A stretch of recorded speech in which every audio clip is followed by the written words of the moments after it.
Okay.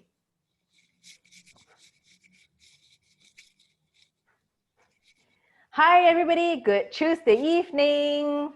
Welcome back to Down the Rabbit Hole with Lin and Jada. Nice to see all of you all again.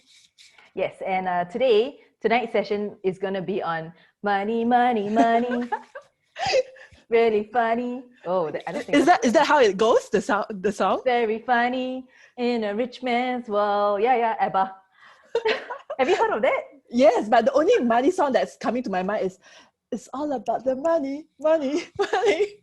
Okay, sorry, I can't sing. Let's go back to talking about Down the Rabbit Hole, please. It's a talk show for a reason. Okay, so she's Jada, I'm Lin, and every Tuesday we host a talk show called Down the Rabbit Hole, and it focuses on inner work. And it's inner work for coaches, but also anybody who is just brave enough to join us and jump in down the rabbit hole with us. So we've traveled down into Wonderland and talked about a lot of topics in the last in the last 6 weeks. This is our 6th episode.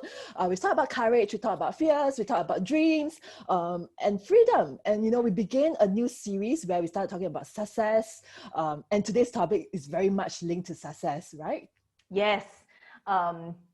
Yes, today we're going to be talking about money, and then the next few weeks we will have very exciting topics coming up, so we'll share more with you at the end of the session. Who do we have with us tonight? Please say hi in chat. Type in your name is already there because it's Facebook. So wave, give us a like if you can hear us.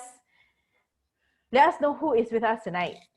We see eyeballs. Whose eyeballs? Who does the eyeballs belong to? I have no idea, but I'm loving our virtual backdrop today. Yeah, I'm feeling I've got piles of gold behind me. And that's why you are the right person to talk about this topic, right? Because I've got the piles of gold, but they're virtual, they're not real. Hey, it's piles of gold, not piles of gold, right? Piles is a very sensitive word to somebody who has gone through pregnancy twice. Oh, sorry. Okay, so maybe let's share a little bit about the whole idea of inner work, all right? And we're going to tie it to the topic. So when we talk about inner work, it's really about looking less at the mechanics of how life works and how to be better. It's not about tips, it's not about all these best practices, but it's about looking within. And being able to face parts of ourselves that we haven't faced before, that drive us unconsciously, that influence our every decisions, that influence the way that we see our lives. And it's really taking every Tuesday, for 45 minutes to just pause and stop and look at ourselves, right, Jada? And that's how you came up with the series name. Down the Rabbit Hole. I think as we work with a lot of coaches, right, often we tell coaches that, you are holding space for your client to unpack their challenges and issues. And I think it's also important that as coaches, we begin to hold that space for ourselves and examine issues or challenges that's very important for us. But unfortunately, we don't get to do it for ourselves because we often are doing it for others.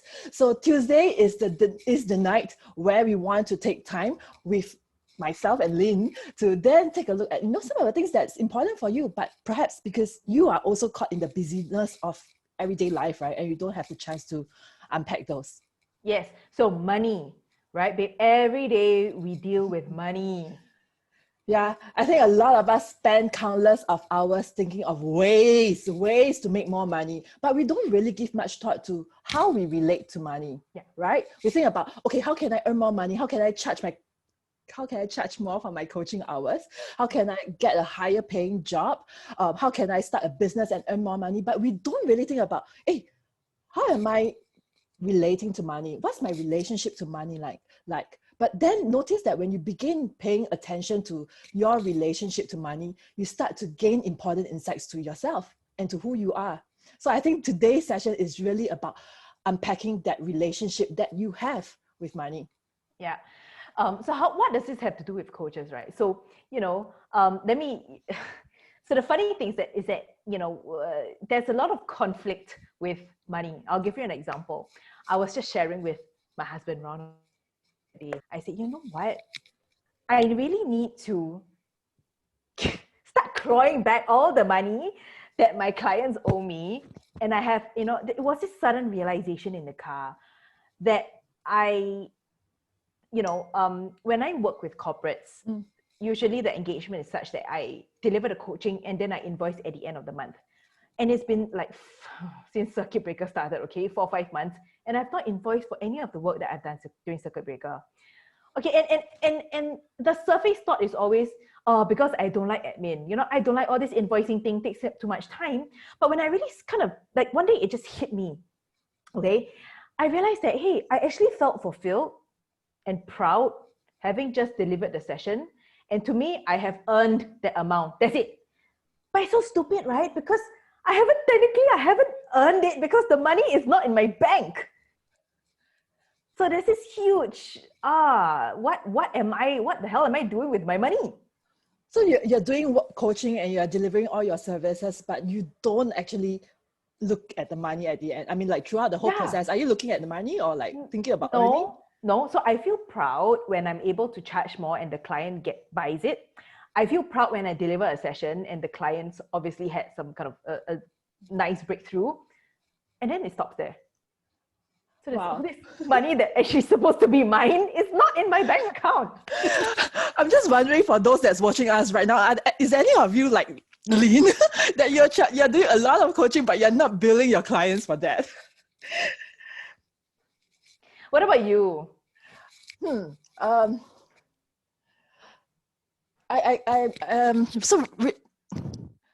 It's very hard to talk about money or to even ask myself what's my relationship with money, because I think the moment I ask this question, I'm drawing a blank, right?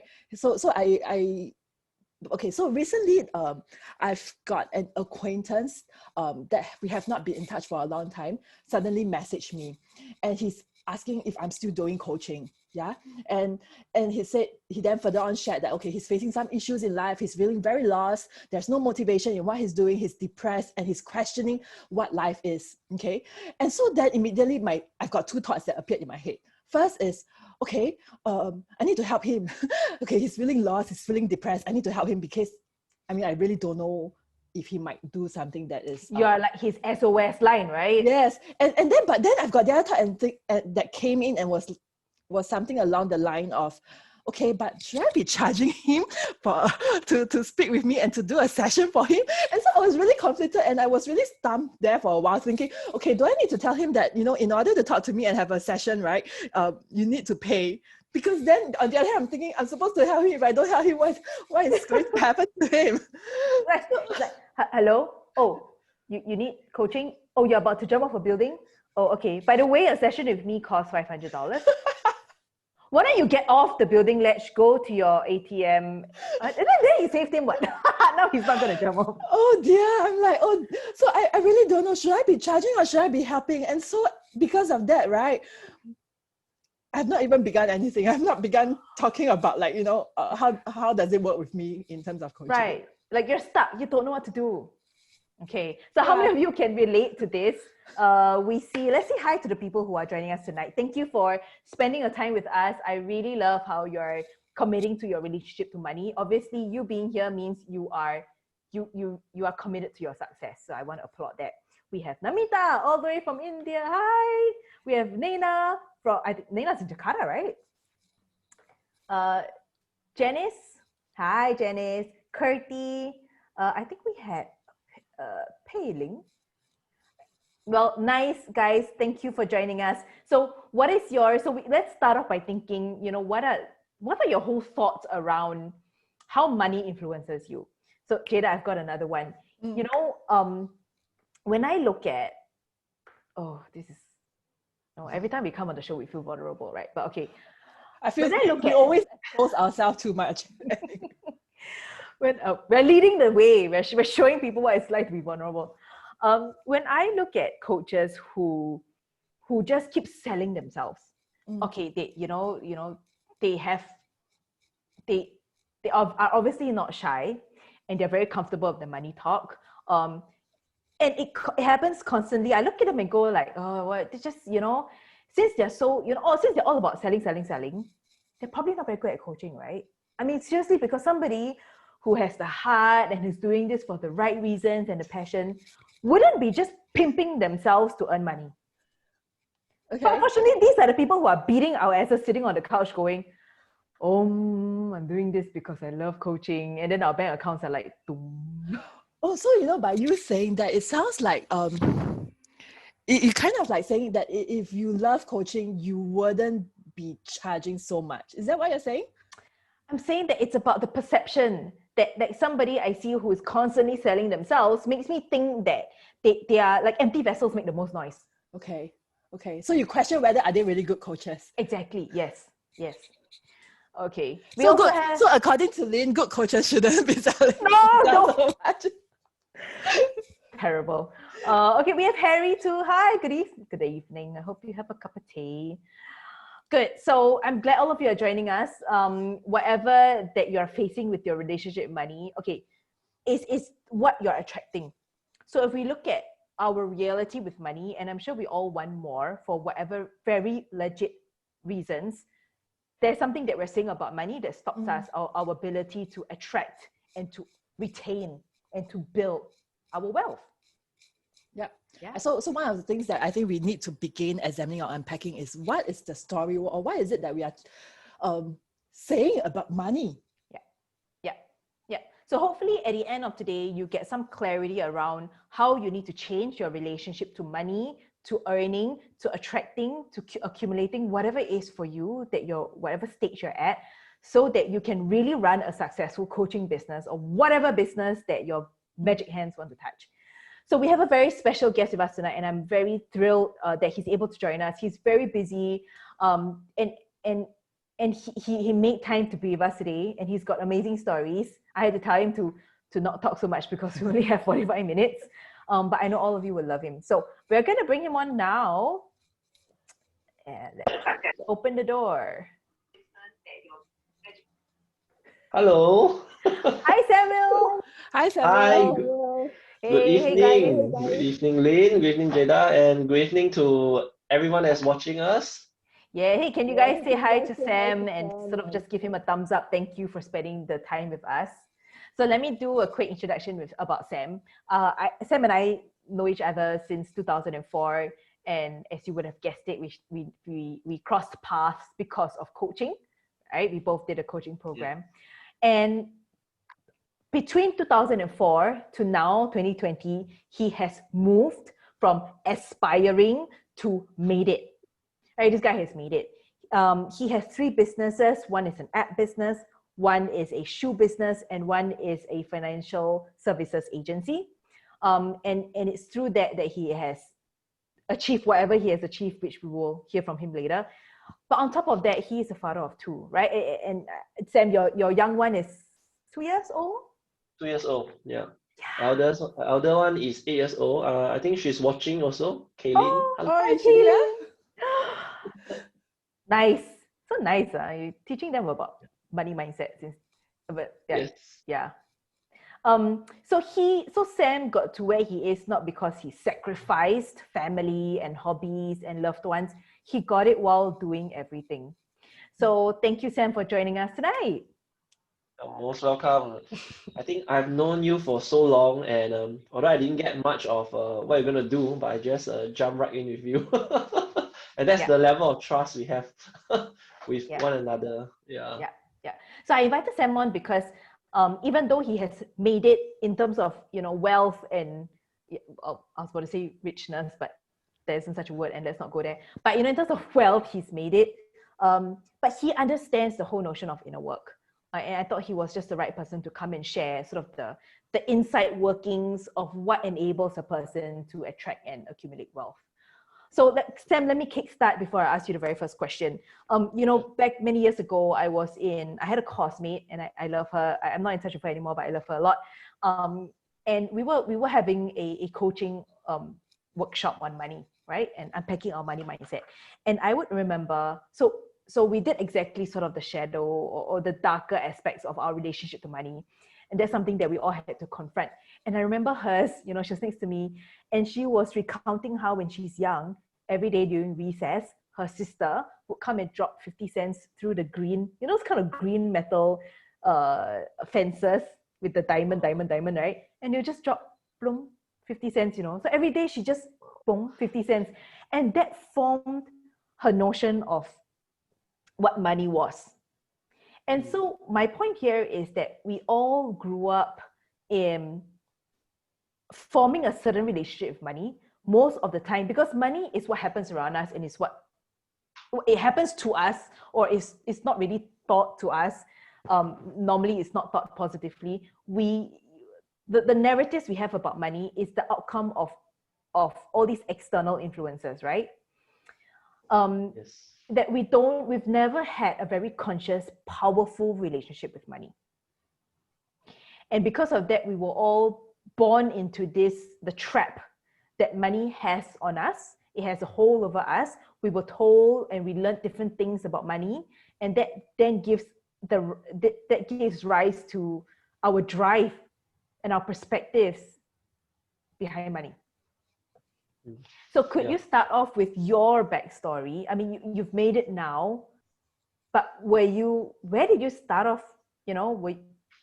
I don't think, I know you were not born with like a silver spoon in your mouth. You didn't have like a red carpet like rolling out everywhere you go. How did you start? And how did that shape your notion of money? Yeah, sure. So where I start is a very dark place. The money conversation is not very good. So like my dad passed away when I was really young, and to start to work at age of 9 years old. So I sell chicken rice back then, and I remember those days. My mom, she actually was a housewife, and she was not working. But when my dad passed away, she has to take up 3 jobs, and even when she took up 3 jobs, right, she couldn't make ends meet. So she will always borrow money from friends and relatives. Well, this is not something I'm proud of. And I can vividly remember that like every time that our relative will call us up, and then she will have to tell me to say that she's not at home. And back then I was like 9 years old. I don't really know what is happening, but I was just really uncomfortable to lie. But after a while, I realized that actually mommy is asking me to lie because she have no money to return to her friend that she borrowed money from.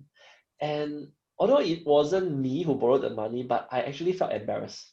I felt a sense of humiliation that like I had to help her lie to a friend, to say that she's not at home. And that really eats me out. And I think till today I still feel the emotion like, oh, why I have to do that, right? Yeah. And like my integrity really suffered because of that. Yeah.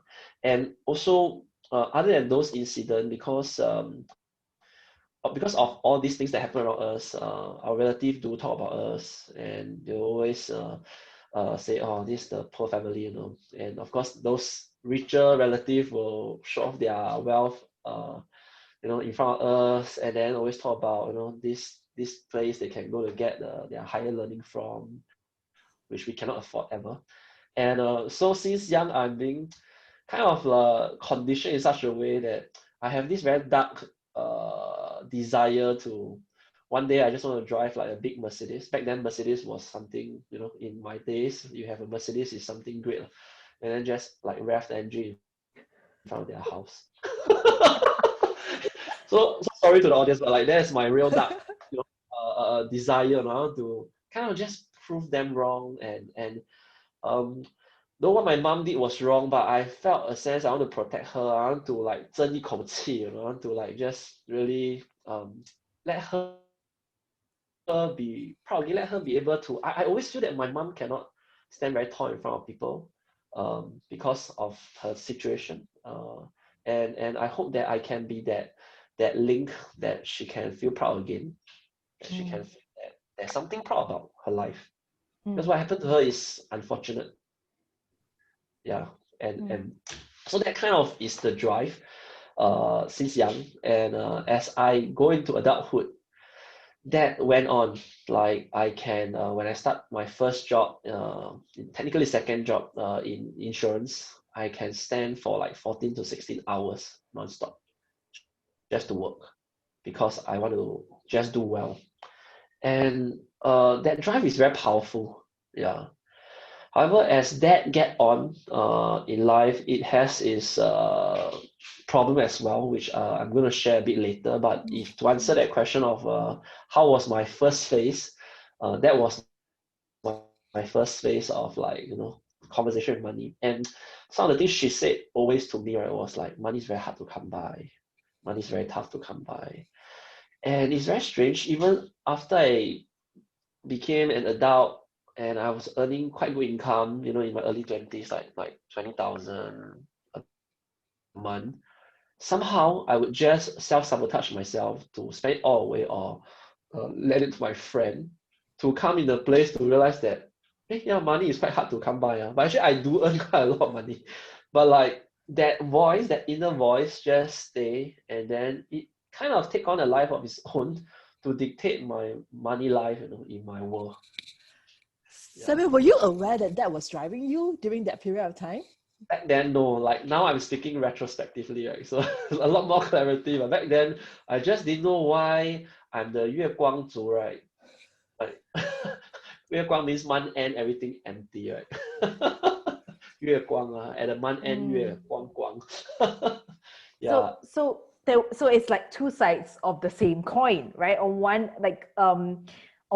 side, it's the humiliation, it's the off integrity, and then the flip side is the proving, and then that created that self-fulfilling cycle where you would work hard to prove yourself, but then because the relationship to money is hard to come by, so then you'll spend it, end of the month there's no money left, and then you have to begin that cycle again. Yes.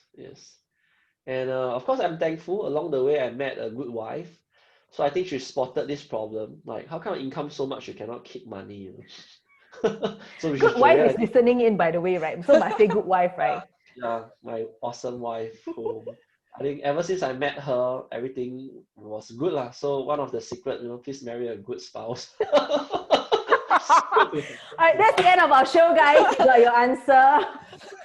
In order to break your money mindset, make sure you get a good spouse. Yeah. I think Lin knows Jareen. Jareen is not someone that just let me do what I want. I think she challenges me. She pushed me to become better. I think like almost like a coach, to my life. Yeah, and because she knows everything so deep in my life, right? And I'm very thankful, for part of that, like how she stopped that cycle as well. Yeah. Louis Tan says, "Hello, good wife." Good wife is taking care of the two good kids, by the way. So Yeah, thank you, Jareen. So Sam can join us. Okay, so we know where that went. Empty bank account at the end of the month. So what changed then? What happened that began to break that cycle? Okay. So actually, in terms of income, I was doing pretty well. In fact, in the first 6 years of my career, and I was on the way to build a great team, and one of the earliest youngest agency leader at that point of time. So everything was kind of going according to plan. It was smooth. I'm guided by a mentor, and the very interesting thing is, when I'm driven by this very dark energy, the mentor that I attracted was also of a similar caliber. His drive to do well is also like very much based on dark energy. In fact, he always encouraged us you gotta use dark energy to drive yourself. Yeah, although it works temporarily, but you just use it first. And that's exact words that was used. And but having said that, there were good things that happened. But every good things have to come to an end, and mine was really abrupt. Like when you ask me, how did that change? It was not really like a conscious choice that I feel that was bad. I made a conscious change. So 6 years into my smooth sailing and very dark-driven kind of good career path, right? All of a sudden, one day, of course, this mentor who I got in together to run my business together, betrayed me. So that energy also has this flip side, and all of a sudden my business just collapsed. Like everything just went downhill, and I went through 6 months of a state of limbo. Like I just didn't know what hit me, and very, very disappointed with the betrayal. And because I'm someone that when I trust someone, I really trust them with all my heart. And very, very painful. It took me 6 months, another 6 months to pick myself up, so about 1 year. And however, I look back, right, that is the best thing that ever happened, because that is the beginning of a deconstruction process, which now I look back, it was necessary.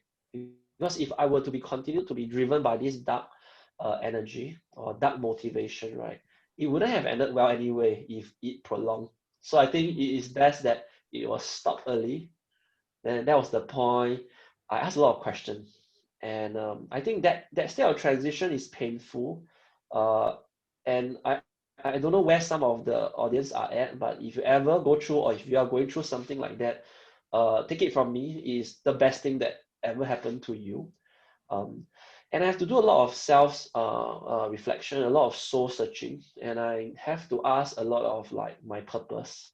And I thought that was the direction I should go towards, because before that I wasn't really doing much of that, right? Of like understanding what is my calling, what am I supposed to do? Because we can be blinded sometimes by that insecurity. I think much of what I was driven by was insecurity, when I had like episodes of being looked down people, or like things that my mom said to me.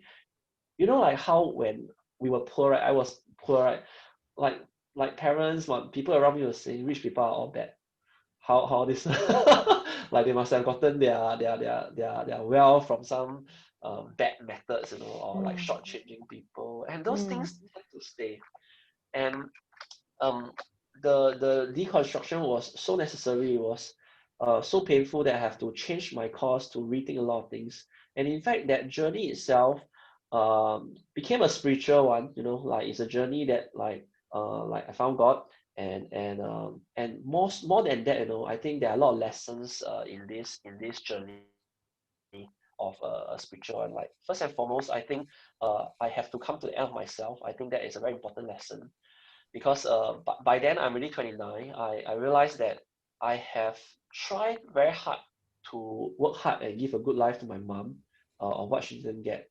And I've done well actually in that 6 years. But when it all come to a sudden stop, right, I have to come to a place to accept that I couldn't do it. And you know, I told Lin that for a long time I have been this guy who tried to take it on all by myself. I tried to be very strong. When my dad passed away, I didn't cry. That's not normal. If any guy try to show off to you that it was something bad, I never cry, right?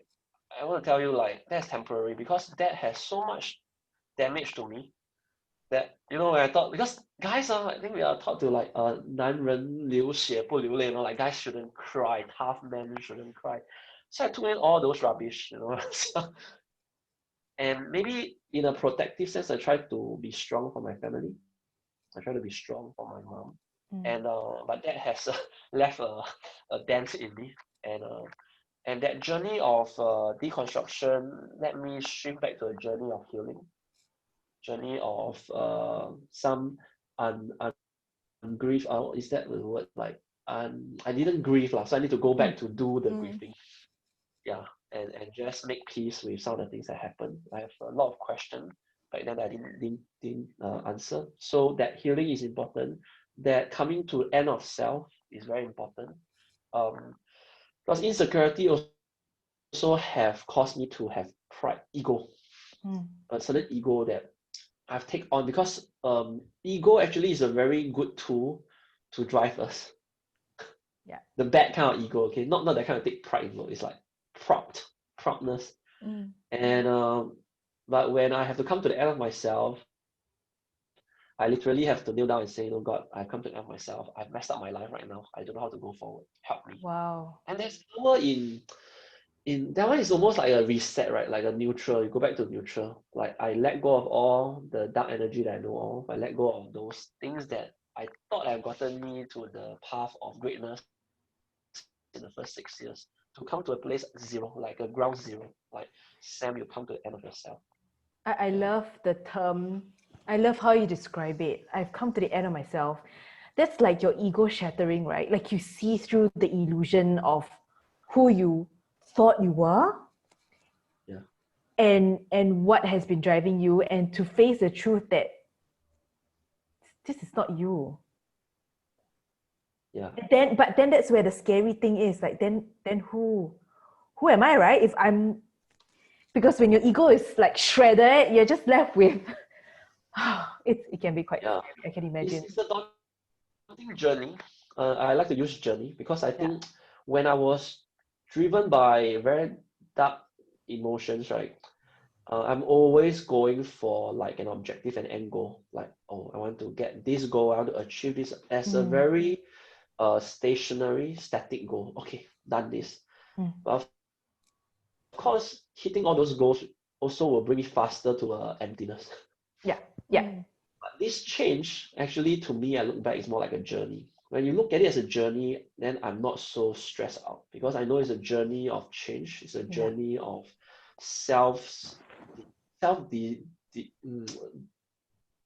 like discovery. It's like a self-discovery. At 29 years old, trying to know who am I, like. So what did you do after you had those realizations and you had your aha moment? What did you do to start to get on the right path? Right. So the following year, I took a Sabbath. That means I totally went off work. I did not work for 9 months. And of course, it's a spiritual journey. So I went to Bible school for that 9 months. And then mainly it's not just spiritual, it's really to find myself. Because sometimes without knowing who we are, it's hard to start a journey. To find my self-identity.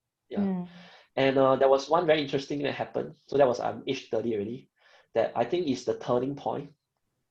And there was one day I'm praying, and then like as a young man, right, my impression of a leader is those maverick, right? Like, wow, they will be the one that step aside, let me take everything, all the bullets I take. So maybe I watched too many Hollywood movies, right? The hero or the heroine of a movie, they'll kind of save the world, and that's my impression of what a leader is like.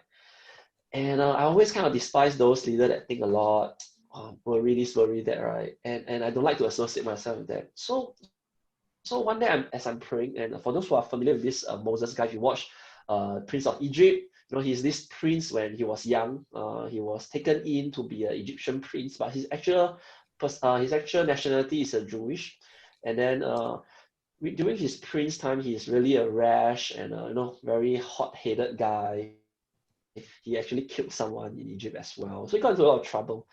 And after that, he became old. At 80 years old, he is being used by God to bring Israelite out of Egypt. And by then, he is a changed man because he's so broken. He's so, he go through all these things. And imagine 80 years old, white hair already. The Bible actually call him the second person to call him the meekest person. Like only 2% the Bible call meek. So very gentle person. So that day I was just reflecting, like I felt that like I want to have the heart of Moses. I knelt down and I was just weeping, and I just said, God, I have come to the end of myself, and I always have been thinking like I'm so great, or like I want to be great because I'm insecure. I felt I'm nobody last time.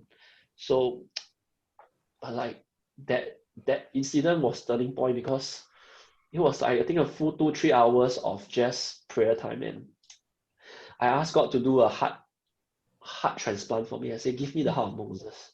Give me a heart to serve people. It's no longer about me. Moving forward, it's not about me. It's about loving people. It's about, being a leader that I want to care for the people. And that's really my desire. And I feel like an auntie, like watch soap opera, then take out tissue and ayo. Wow, yeah, I'm very moved by that. yeah, Wow. and that was the beginning of beautiful. Me too. You are not alone, okay? It was a moment for me. It was a pinnacle moment for me that like, I want to have that servanthood kind of heart to do my work moving forward. It's no longer about prestige or wanting to prove my relative wrong or just show people I'm rich already, and that is the first turning point. And to answer your question, what happened after that? After Bible school, there was a 3 years period from 31 to 33, 31 to 33. I went on a crazy pursuit. went into a crazy mode of pursuit of knowledge and new skill set. Because if I want to serve people, I need more skill set. Like prior to this, I'm just me, myself, and my pride.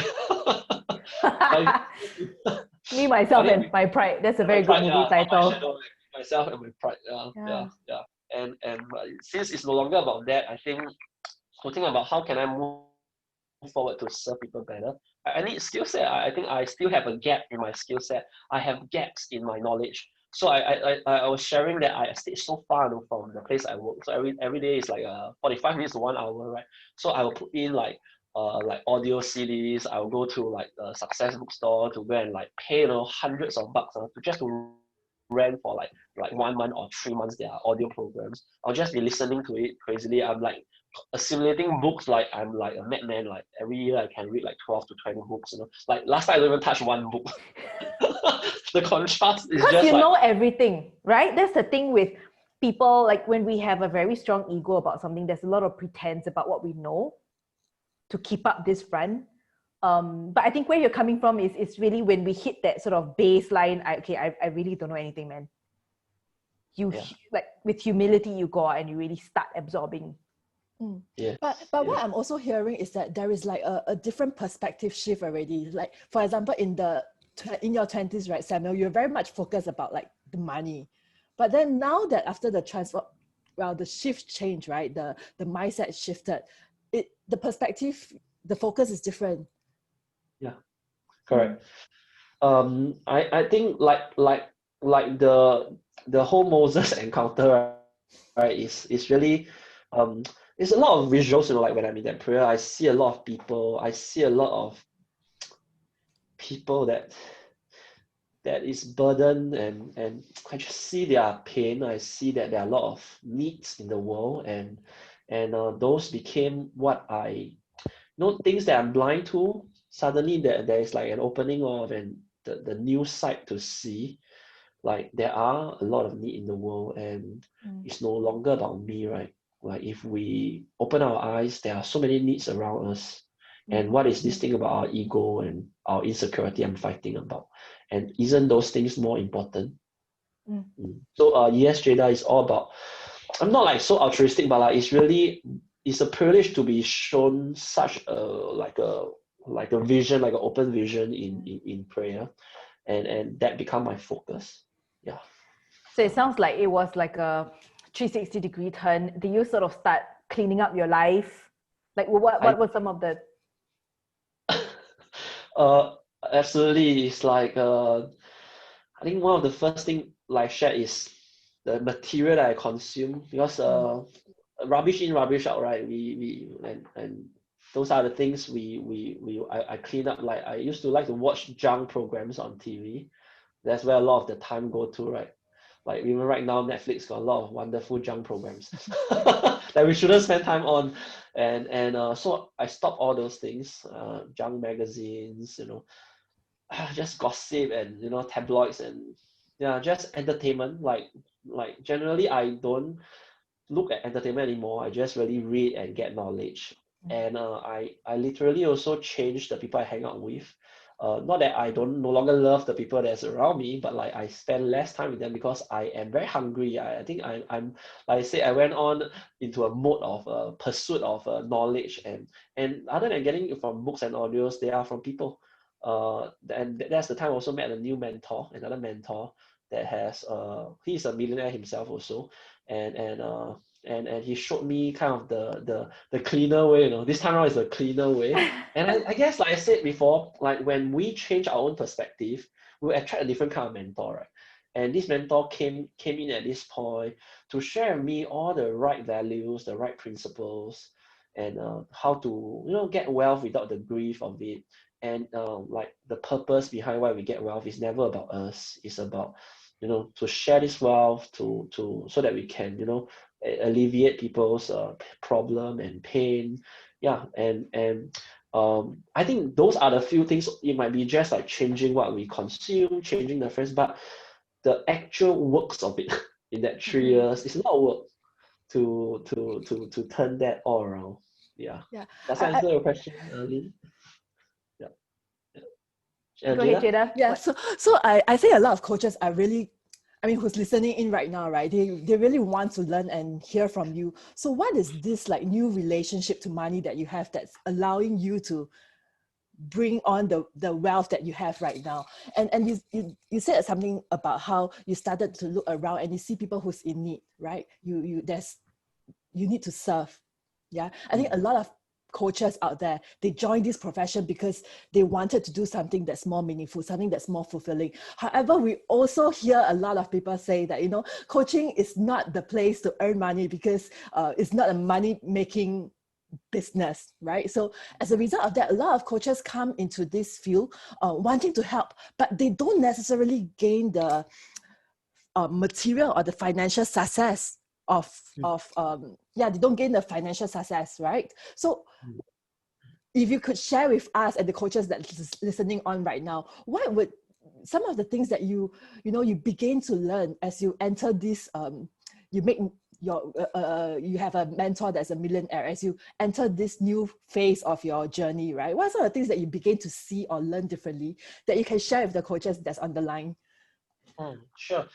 Jada, I'll answer your question with a little bit more leading into what happened after these 3 years of crazy pursuit of knowledge. Right after that, actually, doors actually opened up for me. Like at the age of 32, I was being appointed as education chairman for my industry. So I have the opportunity to sit into the board and serve. And at the same time, at 34, I have an opportunity open up for me to go to the World Cup, with some of the richest people around the region. And I spent like 2 weeks with them, 2 full weeks, not just watching the World Cup, like really from breakfast till the time we sleep, and even on the plane, we fly in first class, like just observing. It's the first time I took first class, like I've never taken first class before in my life. Yeah, I'm a poor boy, right? So just to observe how they act, talk, speak, just for 2 full weeks, right, have taught me so much. And of course, what I did in that 2 weeks, I also do morning walks. Like we have the privilege to stay at this border of Brazil and Argentina. So that time the World Cup was in Brazil. There's this border called Iguazu Falls. There are beautiful waterfalls there. So every morning I'll take a walk. I'll choose one of them. I'll ask them, can I walk with you in the morning? I just want to chit chat with you. Then I'll ask them about life, about how they feel about their wealth. They are the multi-millionaires, billionaires, but I'm there just really to learn, like because they are like 60 over years old. They are like way in advance of my age, and some of the lessons I pick up from there is really gold. And many of them are business owners of like multinational, like they have companies, they are all over the region or even in US. So like, or some is even in Europe. So these are some of the really, really powerful people. And one of the things I pick up from them is about money, right? You talk about money, is that we first have to understand this thing called ecology. Everything there's an ecology. Like when you serve, then you get paid, right? The payment comes in to prolong your service, right? So once you understand there's an ecosystem happening, if you disrupt the eco chain, like you serve without taking the money, the whole ecology, the cycle cannot continue. Then there will be a break of this thing. So the view of like the coaches that is very altruistic, want to serve, I think is awesome. I think it's very respectable. At the same time, I would encourage the coaches to look long term, that how long can you give a good service and even upgrade yourself, because every upgrading also require the coaches to take on new courses, and you have to self-fund some of these upgrading courses. So I hope that the coaches begin to see themselves as a business entity, and also with the ecology put in place, right, to keep it not just sustainable. I think if you charge a rate that is awesome, then I think you can provide an awesome service. I think there should be no shame, or you should not feel ashamed of charging. Yeah. Does that answer the question of like, to give yourself a new meaning to charging? Actually allows you to not only prolong your service, it actually expand your reach to more people. And more people people can benefit from it. Can you imagine if the coach just die of hunger? No, it will just stop immediately. There's no, no goodness can come from that, right? If you don't charge and yeah. So what is the kind of how do you see money now? So you are a millionaire, you run a few businesses, your network is of millionaires and billionaires. How do you see money now that allows you to have a positive vicious cycle compared to what you had years ago?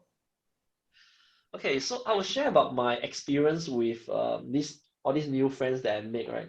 And I think the perspective come from them because much of my money views, right, really come from a more of a lack mentality. Because since young, everything is lack, right? This one no money, that one no money.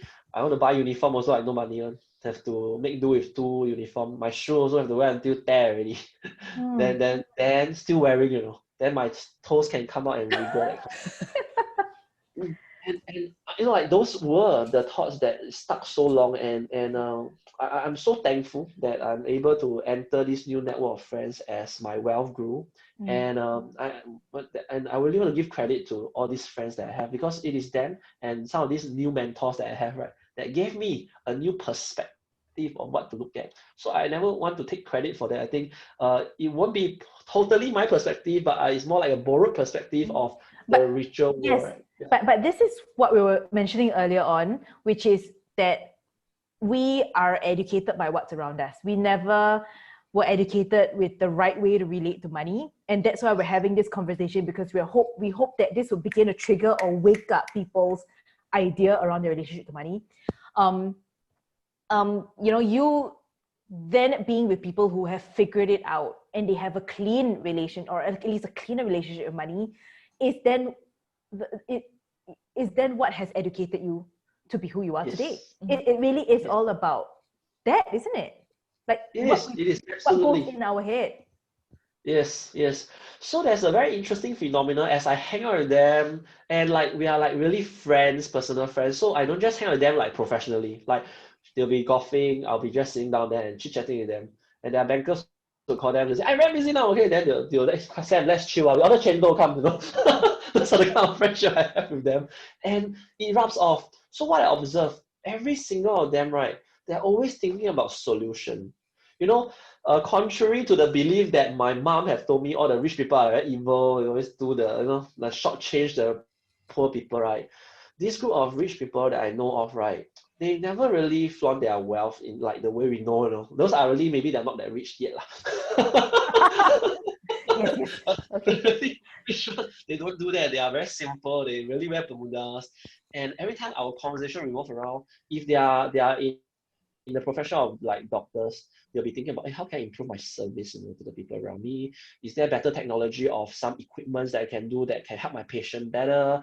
And I'm going to use money to invest. Even I would even take a loan to invest in this equipment and just make it better. And then of course I will change a new charge and charge higher to earn back. But most importantly, my patients have a shorter recovery time. That's what they are thinking. And for business owner, they are thinking, okay, how do I improve operations so that we can reduce the time waiting and the time to deliver the goods to their customers? And there's a consistency that I see across all these people. No? They are always thinking how to improve themselves, improve their whole services that they are bringing to people, or even if they have the possibility to scale it to have a wider reach, they're thinking about it. It's this growth mindset that they have that I picked up. And the spirit of excellence, how to, like, they're always like never satisfied with where they're at. Like if you think that, hey, last year you just made 38 million, what? Not happy, man.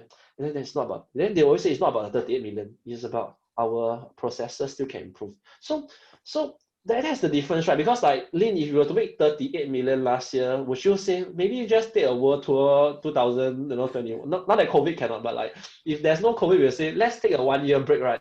And enjoy part of that 38 million. I can just go to, you know, chill out. But no, you know, they are constantly thinking. Yes. So that is where we have a ceiling to our capacity. Right? Because if I feel that, okay, 38 million is already beyond my limit, I'm happy, I'm fulfilled, you know, my cup is topped up to the brim, I can relax, I can squander the money away. So it really is about our limit. How are we limiting? So this is something I've learned years ago when my mentor taught me about money. We always have a figure in mind. We have to know what that figure is, because that figure forms that glass ceiling. Anything more, you would squander. Like you, right? End of the day, end of the month, nothing left, because you feel that you've earned it. Anything less, you feel poor. You feel like, oh my God, I haven't made it. So it really is understanding this capacity that we have and being very aware of constantly stretching that. Yeah. In fact, it's everything about capacity. After going through this whole journey, right? When I see people who make a lot of money, who come back to ground zero, right, and have no money at the end, right, is because while they can have great ability to make money, but they didn't expand their capacity to keep it. Right, and this capacity is really through expanding your perspective and hanging out with the right people, right, that you see that this is a norm. Like I was telling Lin before, right, like when I thought like I've arrived to a place that, hey, I'm not bad, right, you know, $1 million, that kind of thing. Then my mentor that mentored me is a billionaire, and he's talking about buying islands, you know, and things like that. And like, is he looking for a daughter? I can offer myself. like, sugar daddy. No. I can coach. Hello, what's sugar daddy, man? I'll be his listening board. Yes.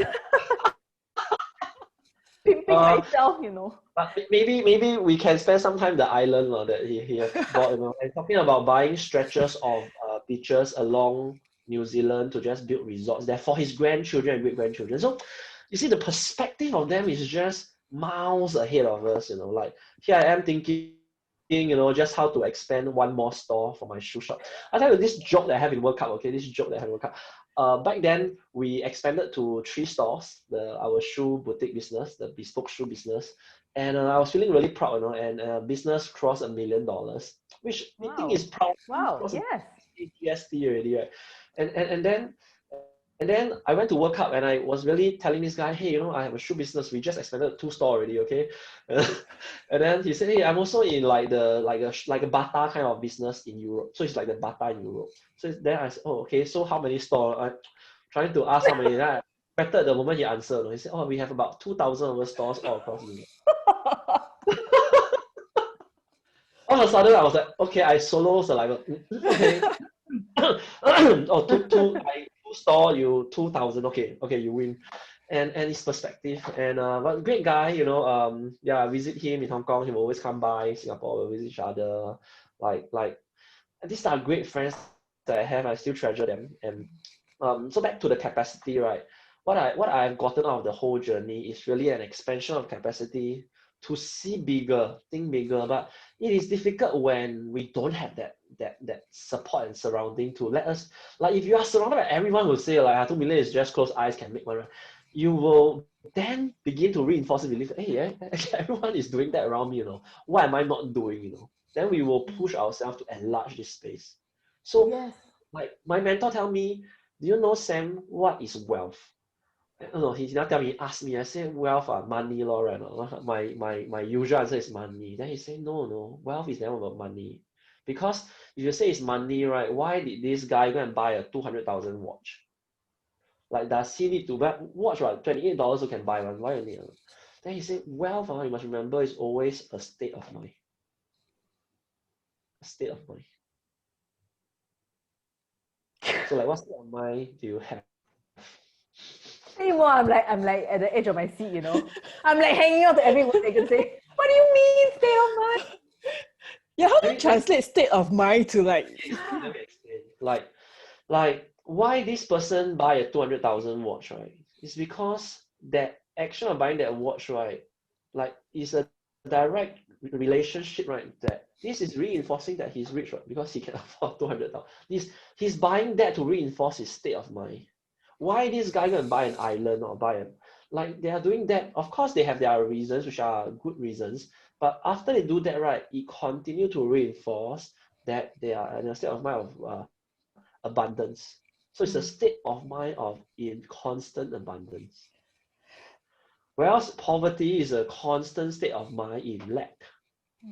And you don't have to wait too long. Even if I give you $1 million, inherit $1 million now, but if your state of mind stay constantly in lack, you very fast your 1 million will be gone. And there are reports, there are newspaper articles that shows like this lady who lost her husband in Changi Airport. She got $1 million of, after that she lost everything, right? Yeah, I have friends who have strike total, after 1 year plus, everything gone. Why? Because their state of mind did not change. The inner works, the inner wealth, I call it, okay, that they did not expand it to match the wealth that they are going to get.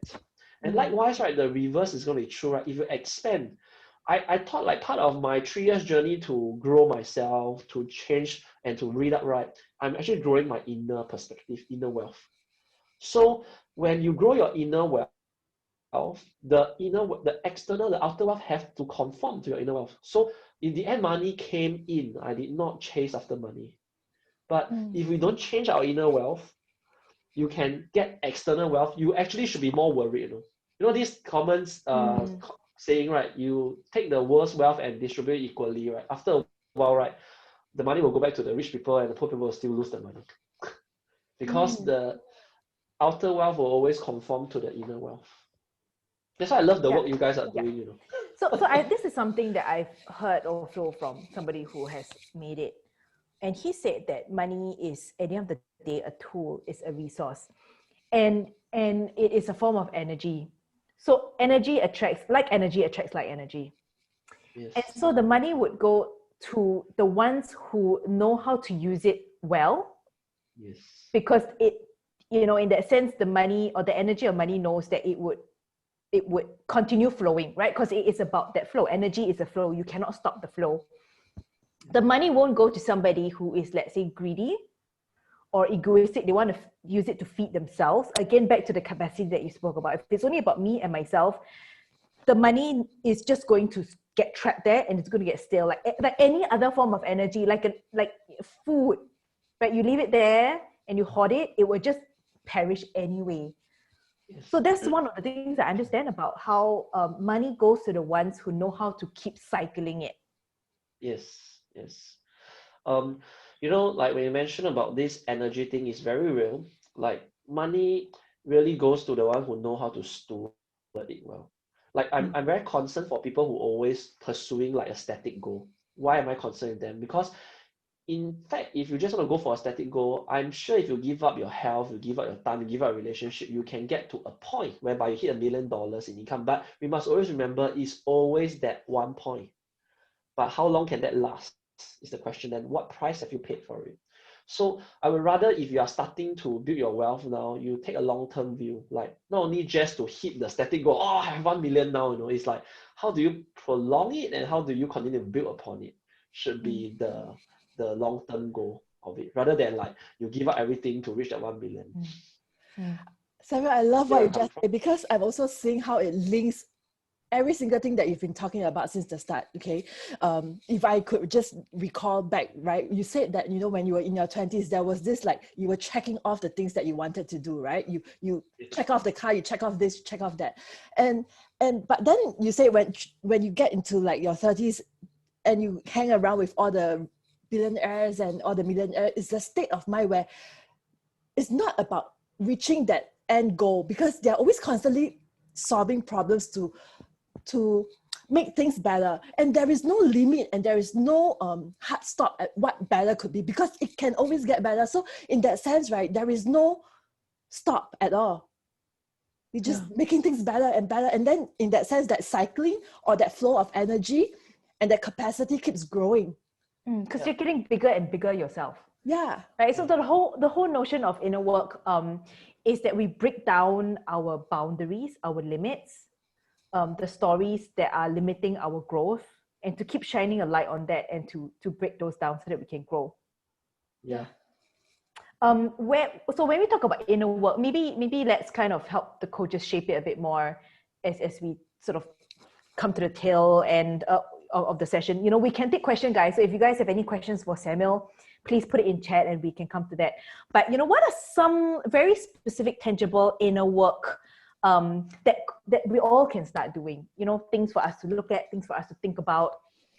I'll start the ball rolling. I know this is something that resonated with me as you shared. So, early on at the beginning of the session, I shared about how, for me, when I've done my job, I'm satisfied, I'm happy. And I don't invoice the client and I don't get the money. Because to me, the job is done, delivered, earned, right? In theory, it's earned. But I think when you mentioned pride, I think that resonates a little bit. Like I got caught up in my pride of I've done the job. Good job, Lin. You've proved that you are worth this much as an MCC. And I stopped there, lor. Right? That's my limit. I think. Yes. So sorry, I mean, that's definitely one aspect of inner work that I need to look at. To look at where I am being proud and therefore stopping this flow of energy in me and in my life. But I've always blamed it on, I don't like admin, this is something my husband should help me do, like just, and that's me being not responsible. I think pertaining to this, there are, we have to shift our perspective to see, other than like a lot of the good coaches or even just business people, a lot of us, we maybe haven't really asked ourselves, are we running a business or are we running just a sole proprietor kind of work? So what's the difference between business and sole proprietorship, right? I relate it to like those artisan burger.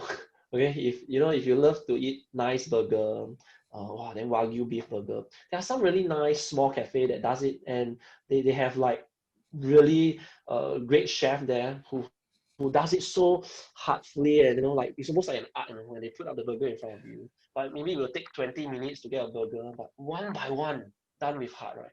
And then you eat it, it's nice, it's great.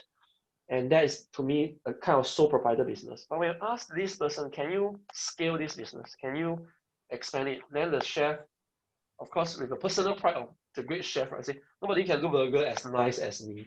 And that in itself become the hindrance of expanding that as a business.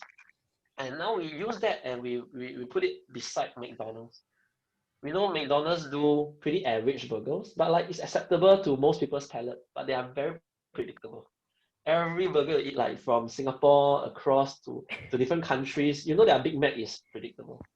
They may not do great burgers, but they do it just at a space that they can expand. And then for any business to grow, you need to bring in different talents. That means you need to start to collaborate with people. You need to have your marketing, your accounting, your admin, your operations to run it. Then from there, you build outwards, right? And here's where the tricky part comes. Interpersonal skills, leadership skills. How do you manage this internal core team such that you grow? Now, if you see yourself as a business, you might be able to shift that away, like from just always get stuck at yourself. Yeah. So that's where often you hear people say, you are working in the business, you're not working on the business. I think that's something that a lot of coaches, even myself, I'm guilty of, right? I fall into a trap of like trying to fine-tune the art of coaching, asking that perfect question. But then I'm not stepping out to build the systems, the processes that allows the business to form. Yeah. I speak this, sorry. And there's a lot of pride in, if I collaborate or if I expand, or if I take on more clients, or my quality is going to drop, exactly like your burger analogy. So I'm not going to, because you know why? I pride myself on my coaching. But then we all so limited. I mean, even though we know that sole proprietors or entrepreneurs, we have to have arms in everything, that is exactly where we are so limited. But our stubbornness about how we are right, about where we are, is that very limited mindset. It's going against that capacity that it seems to be the theme behind money. Yes. And my mentor always tell me, if you want to be a millionaire, you need to allow people to come into your life. Wow. Well, what do you say, Jada? That was huge. Yeah. My arms are open. Please come into my life. Like for to get to today, I have a great team behind me that is running with me, and I'm really a blessed man, right? To like they're all great people. Some of them are watching, so I want to say I love you guys, okay? And like they like you need to form this internal team. Yeah, you'll gather your Avengers before you go and take on the bad guys, right? Yeah. So you don't have an Avenger team, it's very hard to win, right? You know, they will isolate you and like kind of like destroy you. And that's how the business world is like. And I say this really from a lot of my pain also, because when I was at the World Cup, oh, this is a great guy who has a great franchise, right? He asked me, you're too short, you're too short. How are you going to scale it? And those who know me, my business is a bespoke shoe. Bespoke shoe is a luxurious shoe.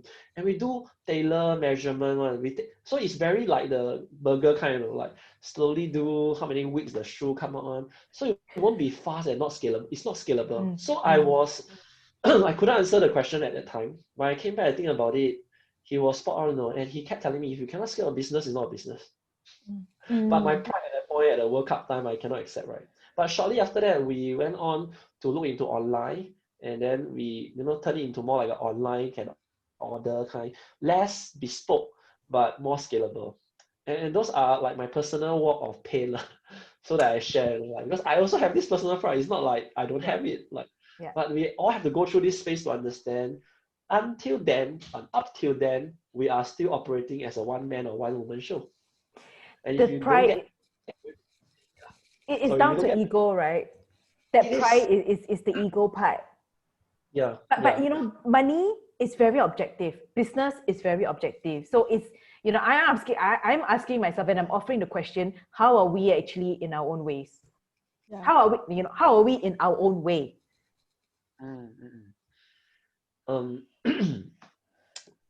So are you asking me that question, or you? No. It's something I'm just offering all the coaches to really go back and think about. How are you standing in your own way?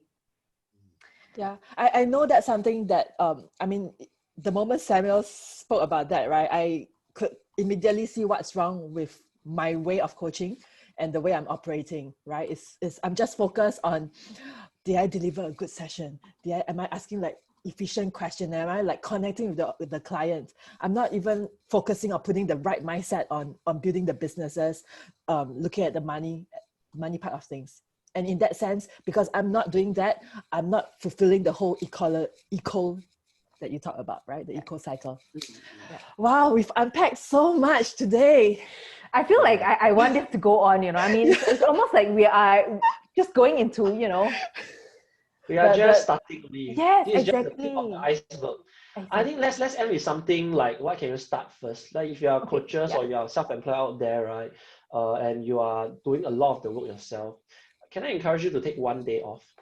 One day off. This one day off, don't do anything that you are doing actively, like coaching. If you are a coach, just take a very third party's view. Take a helicopter view of your business. Ask yourself some tough question. And if you have a good friend, a close friend that is very willing to tell you the truth, go and have coffee with this person, sit this person down and say, I tell this is my business. How do you find it? Let your friend trash your business.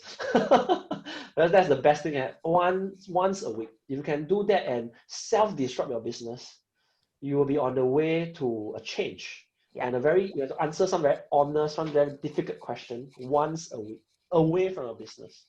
I can feel the pain already, but that's where we know there's inner work to be done. Yeah. Thank you for leaving that last sort of tip or practice for all of us, Sam. Jada, let's kind of summarize. So, we started off looking at the relationship to money. That is something that was massaged into us, and therefore most of us don't have a very clean or healthy or powerful relationship to money. And what we say about money, therefore, is it forms the reality of our wealth right now. We all have different weaknesses when it comes to money. Some of us can't earn, some of us can't ask for it, some of us can't accumulate it, some of us don't know how to invest, some of us completely reject it. Wherever we are at, we are asking for it. So what were some of the takeaways from Sam's story then around how do we change? What do we need to change in terms like, what should a changed relationship to money look like? I think one of the first things that Sam talked about was how, helping or working. I mean, Sam, you mentioned the point about like looking around you and serving people, right? So that immediately is shifting the focus of trying to earn money to trying to help the people that's around. Yeah. That was the very first thing that Sam, you talked about. Then the second thing we talked about was the capacity, right? How do you then keep increasing your capacity, whether is it in knowledge, in your own skill set, in your tools, in your way of working with people? How do you increase that capacity so that there is no limit, there is no hard stop? Yeah. And then the third thing that the nugget of wisdom that we dropped, the state of mind. Yeah, what the state of mind when it comes to money? How do you begin to shift your state of mind and know that money is a tool? Yeah. So so guys, can you share in the chat your takeaway from the session? So crystallize it, put it in chat so that we know where you're at. And it's also good feedback to Sam that whatever he's sharing is literally like nuggets of gold. I would say, coaches, to number one, do what Sam said, take a day off, go and deconstruct, go and bomb your business. But the second thing is to the idea of wealth is a mindset. Look at where you do have that, because as alongside the negative things that we're saying about money, there are also positive things, right? There are, obviously you are at a certain level now because of certain beliefs you have about money. And I think it's also being aware of what you're saying that is helping you. So I'll give you an example. One of mine that without a doubt is that I do this work to serve people. It's never been about me. It's never been about what I want to achieve, but it's always been about to serve people. And I have, in the last 16 years, seen how just that sole focus has gotten me to, I would say, as a coach at my age, I probably am earning quite a lot. I can see how that really works. And so it's, to keep that up, because it ties to what you said about being useful, be useful to the world, go solve problems, go help other people elevate their pain. And the money will come to you so that you can keep doing it. Jada, what's your takeaway? I really want to sit on the last part where Sam talked about, the McDonald's burger versus the artisan burger. I think that's something that I really need to start examining, right? Stop putting the focus on how I'm coaching, but instead to focus it on like, how can I build systems so that, I can make a bigger impact. I can help more people. Yeah, I'm at this stage right now that I am trying to de-link myself from the work I'm doing. So it is called the succession planning stage, whereby the more I'm not involved, the more I'm happy. That's my KPI. I'm taking myself out of the equation. Yeah. So that's the reason I also right at the end here, I just want to share I do have this how to adopt course, right, that I created online, just to I put together some of these golden nuggets that all my mentors have shared with me. So because I remember without much guide, right, I started my adulting really at 29 years old. It's a bit late. And if we can make this available to more people, regardless of what is your age, but of course, if you are a young adult, that's awesome. You can get to hear that we have put together four key items like mindset, your aptitude, and also social, how do you win with people, and lastly is terrain, how to understand your terrain. And you can go and check it out. I'll share the link later. It's called the How to Adopt program. It's free. Just go and click and sign up, and you can go and consume the video, and you can pick up some of the golden nuggets from there. I can engage you there as well. Please put into the chat and share everybody the link for them to access. They'll love it. Yes. Yeah. Cool. Thank you for that, Sam. What else? Okay, if you guys, so please in chat, what are your takeaways from today? But share that on other modes of social media. Jada and I are on Instagram, we're on LinkedIn, we're also on Facebook. Share with us how today's conversation has served you, what it has opened up for you, and please tag us so that we know that we're on the right track. We are talking about things that are helping you. So please do that. Yeah, we'll also put our tags in the chat.